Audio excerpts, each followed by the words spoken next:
faut être prudent, vous avez raison Sandra, sur l'identité de cet individu. Pour l'instant, on ne connaît pas exactement cette identité, l'enquête est en cours. Commissaire Vallée, pour revenir sur les faits, on a, et je le dis pour nos auditeurs, une photo de l'agression. On voit cet homme entrer dans la gare du Nord et poignarder la première personne qui est devant lui. C'est vraiment un acte qui vise à semer la terreur. Et au final, 6 personnes seront blessées. Oui, c'est un assaillant qui avait prémédité et longuement préparé son attaque. Quand on voit les vidéos, il n'y a aucun doute sur ce point-là. Moi, je rends hommage aux policiers de la police aux frontières. Ces 4 policiers qui, sur la mezzanine, font du contrôle aux frontières pour les gens qui veulent aller en Angleterre, à Londres, et qui ont entendu les cris des passants en bas, qui sont descendus. Et le premier réflexe du policier, ça a été de ceinturer cet individu, qui l'a littéralement asséné de coups et qui a obligé les collègues à faire feu. Ensuite, je rends hommage à ce policier de la brigade des réseaux franciliens. C'est ces policiers au quotidien qui surveillent et sécurisent les transports en commun en Ile-de-France. Hors service, il était en service de nuit. Il est rentré dans cette gare avec un collègue à lui. Il était armé grâce au dispositif que vous avez évoqué, Voyager Protégé. Et c'est là qu'on voit par exemple que certains élus de la France Insoumise qui nous disent qu'on est des factieux et que le problème c'est la police et c'est pas les voyous. On voit bien que ceux qui disaient qu'avoir une arme en tout temps, en tout lieu, ça poserait problème. Non, ce qui pose problème, c'est ces dangers publics qui sont en liberté, qui auraient dû, pour l'instant de ce qu'on sait, être expulsés puisqu'il fait l'objet d'une OQTF depuis l'été 2022. Ça veut dire qu'il est venu en situation irrégulière sur le territoire national. Et donc effectivement, on a encore des policiers qui ont fait preuve de courage, de sang-froid, d'abnégation. Et moi, ce qui me rend à chaque fois fier et admiratif, comme beaucoup de Français, c'est que ces policiers ils pensent à aucune seconde à leur vie ou à dire est-ce que je vais mettre ma vie en danger. Ils y vont pour protéger la vie des autres. Il y a ces passants aussi qui sont intervenus devant la gare, il faut le souligner, dès qu'il a asséné plusieurs coups, alors de crocs de boucher, d'armes blanches. On ne sait pas encore en tout cas, il a qui était très contondante, et c'est vrai que c'est toujours très émouvant. Et puis n'oubliez pas, Laurence Farré, on s'était vu il y a moins d'un an, alors on se voit régulièrement sur le plateau, mais on s'était vu le 14 février 2022 parce qu'il y avait déjà un assaillant au couteau qui avait voulu tuer des policiers et qui avait été là aussi neutralisé par des policiers de la brigade des réseaux franciliens. Donc c'est vrai qu'aujourd'hui la menace sur le territoire national, elle est forte, et on a une facilité de passage à l'acte de certains individus, de pouvoir prendre une arme blanche et de faire des victimes, puisque là, malheureusement, on a fait faire un individu qui était là, évidemment, pour faire de nombreuses victimes, dont l'action des policiers a permis d'éviter, à mon sens, un bas de sang et des victimes supplémentaires, hormis celles que vous avez décrites. Alors, le parquet national antiterroriste n'est pas saisi de cette affaire. Néanmoins, on l'a dit tout à l'heure, c'était une action qui était destinée à semer la terreur. Ça a été le cas. On va écouter ce témoignage recueilli par Régine Delfour d'un témoin qui a assisté à cette agression, à ce bain de sang.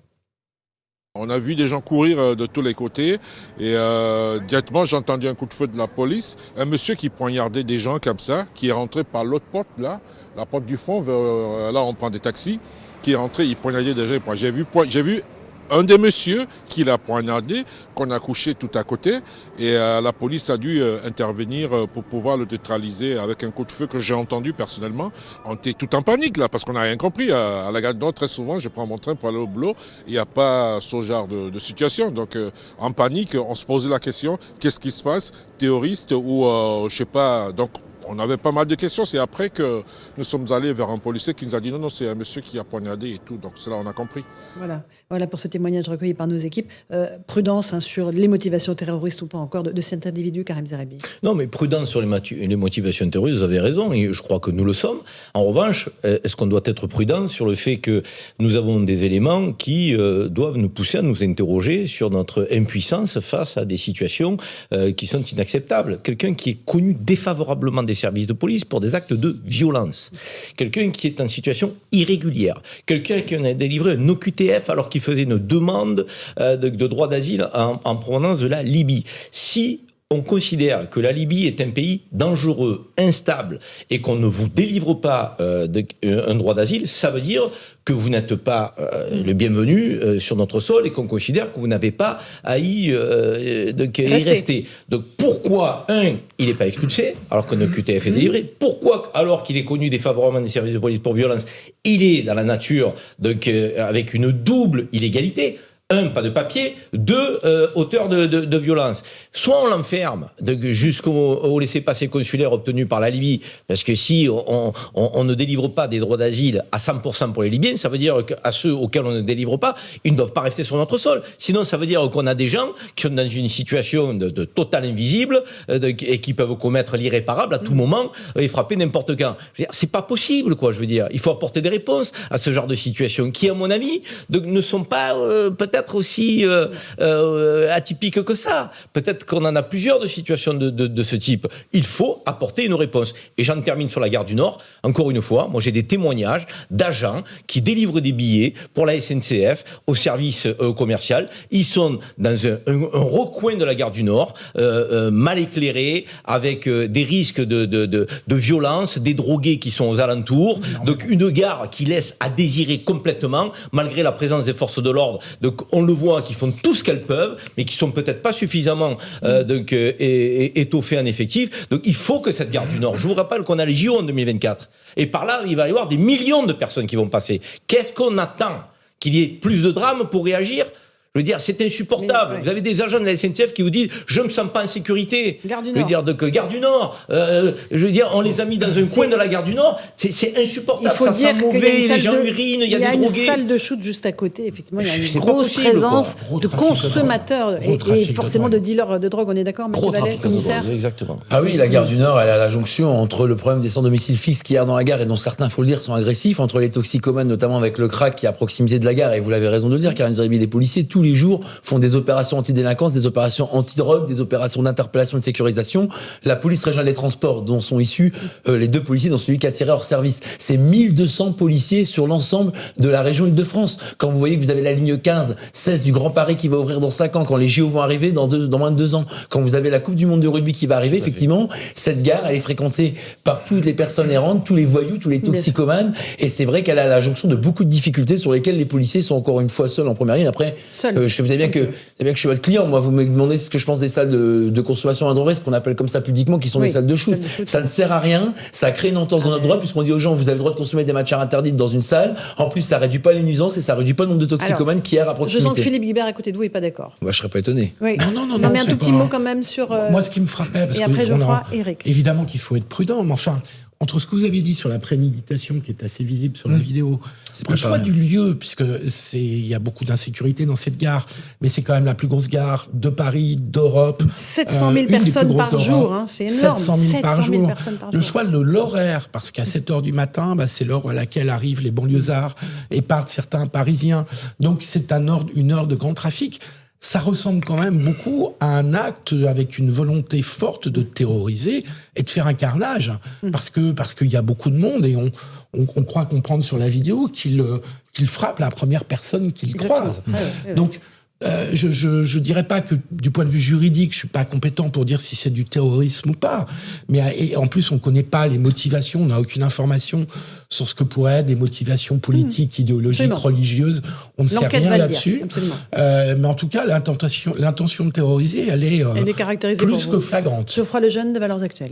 Pour moi, il y a 3 choses. Il y en a 2 qui doivent interroger notre société assez profondément, je pense. C'est qu'à l'heure où on parle, vous savez, l'IGPN est saisi de l'usage de l'arme du policier qui a tiré hors service. Donc, alors vous pourrez me dire, c'est la procédure, c'est normal, il y a eu usage d'une arme à feu, donc l'IGPN va devoir enquêter, etc. Et probablement, ça ne donnera rien, évidemment. Vous aurez raison de me dire ça, mais en réalité, moi, je suis assez choqué par ça. Je pense que c'est le symptôme d'une inversion de valeur, c'est-à-dire qu'à l'heure où on parle, cette personne a agi de manière héroïque, de manière incontestable. Elle devrait être en train d'être décorée par je ne sais qui pour son acte de bravoure et pour avoir sauvé la vie probablement de beaucoup de gens. Et il y a un policier blessé aussi. Hein, et bien sûr, non, bien sûr. Et au lieu de ça, on vit dans une société où nos règles sont que on va contrôler systématiquement après ce type d'événement la manière dont ça s'est passé, est-ce qu'il a bien fait, ce qu'il a fait en respectant une procédure, etc. Je pense que c'est extrêmement révélateur du rapport qu'on a à notre police et de tous les problèmes dont Mathieu vient nous parler régulièrement des policiers la procédure qui concerne les policiers, etc. C'est la première chose. La deuxième chose, il y a l'OQTF. J'allais terminer par ça, mais avant juste pour répondre à la question, on peut avoir le débat juridique, le parquet national antiterroriste doit-il se saisir, est-ce que c'est, mais en fait, en réalité, je pense qu'ils répondent, étant les terroristes, à notre place. C'est-à-dire qu'après les vagues d'attentats de 2015-2016, comprenant qu'il y aurait une réponse sécuritaire de la part des pays qui étaient attaqués, en l'occurrence la France, l'État islamique à l'époque a théorisé justement ce que Gilles Kepel ensuite a appelé le djihadisme d'atmosphère. Ils ont théorisé avec un message extrêmement clair à destination des gens qui voudraient passer à l'acte, le djihadisme low cost en fait. sortir quelque chose, ça a été écrit, ça a été dans les magazines de l'État islamique. Et c'est exactement ça. C'est-à-dire, prenez un couteau, n'importe quoi, et allez attaquer. Vous n'êtes personne, vous n'êtes rien, mécréants. vous êtes en déshérence, vous allez vous racheter en faisant un attentat, même en tuant personne, même en tuant une personne, même en blessant des gens. La terreur va continuer par ce moyen-là. Mais non, mais c'est leur C'est ça, méthode, le c'est comme ça. djihadisme. Exactement. Mais malgré tout, on n'a pas assez d'éléments Karim pour tirer Zerbi. des conclusions Non, sur le Karim fait qu'ils soient rattachés à ce type de Geoffroy méthode-là. Lejeune. C'est ça que je veux dire. Tu as parfaitement raison, mais en fait, Semer la terreur ne veut c'est pas que- dire rattacher à une organisation Mais c'est terroriste. probablement pas le cas. C'est mais comme c'est- le gars mais- qui a tué les mais Kurdes. Ce qui est Il a semé intéressant, la c'est terreur. que nous, on se pose beaucoup de questions. En réalité, la réponse est déjà là. Elle est déjà sur la table, puisque c'est une façon de répondre à un appel, même si, voilà, je ne sais pas s'il était fou, je ne sais pas s'il était drogué, peu importe, mais en réalité, on perd du temps à des débats qui ne servent à rien. Et la troisième question, en un mot, c'est les OQTF. À un moment donné, si vous voulez, Obligation de c'est quitter que le territoire moi, français, voilà. je ne veux pas accuser injustement des gens de quoi que ce soit, mais sur cette question-là, c'est, je pense, le point noir des quinquennats d'Emmanuel Macron, du bilan de Gérald Darmanin. Non pas qu'ils soient responsables de tout ce qui se passe, mais ils ont promis de répondre à cette question. Et aujourd'hui, c'est quasiment tous les jours qu'on voit des migrants sous EQTF qui sont liés à des faits divers, liés à des actes de délinquance, et c'est plus possible. Et on va pas redire ce qu'on a dit en première heure, etc. Mais ça ne fonctionne pas du tout. Donc il faut renverser ce système. Éric Revel, sur Voilà. cette attaque à la gare du Nord.